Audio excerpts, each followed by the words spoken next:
आसमान कहते हैं मेहरबान ना हो तो इक़्तिदार और इख्तियार भी नेक नामी और इज़्ज़त का बायस नहीं बनते, और कुदरत मेहरबान हो तो फिर जेल की काल कोठड़ियाँ भी कदर मंज़लत का मकाम बन जाती हैं। पूरी दुनिया देख रही है कि किसी को जेल में बैठे भी इज़्ज़त मिल रही है और कोई इक़्तिदार मिलने के बावजूद भी अपने ज़ख्म चाटता हुआ नज़र आ रहा है।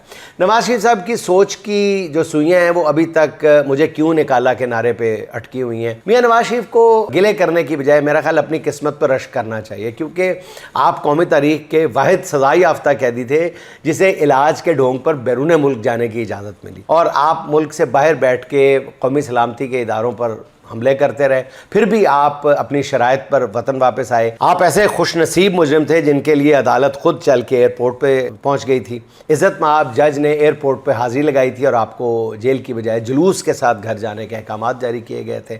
आप जेल जाने की बजाय जलसागाह कबूतर उड़ाते रहे थे। इतनी करम फरमाइयों के बावजूद आप मुझे क्यों निकाला परी क्यों फंसे हुए हैं? अब आप कौम को बताएं कि आपकी वापसी कैसे और किन शराइत पर होती रही है, ये बताना आपका फ़र्ज़ बनता है। कौम को बताएं कि किसने आपसे इक़्तिदार का वादा किया था। आपके साथी बता रहे हैं तो आपको क्या प्रॉब्लम है, आप भी बता दें। किसने आपको हारने के बावजूद फार्म 47 पर जितवाया था?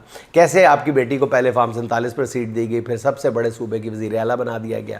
मैं सब दिल बड़ा करके ये भी बता देंगे सिर्फ 17 सीटों पर कैसे पूरे मुल्क का इक़्तिदार मिल जाता है। गिलगित में अवाम को अच्छे मुस्तकबिल के ख्वाब दिखा रहे थे।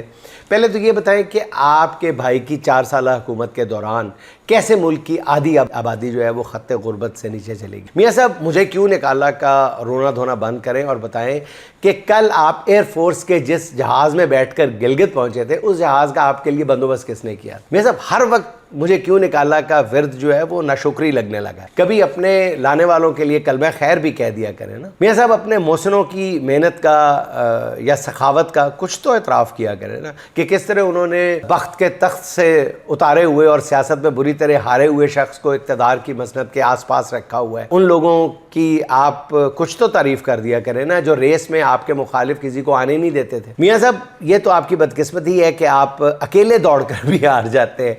मियाँ साहब ये देखा जाए तो मकाम इबरत है, ये तौबा का मकाम है, और आपके शिकवे हैं कि ख़त्म होने का नाम ही नहीं ले रहे।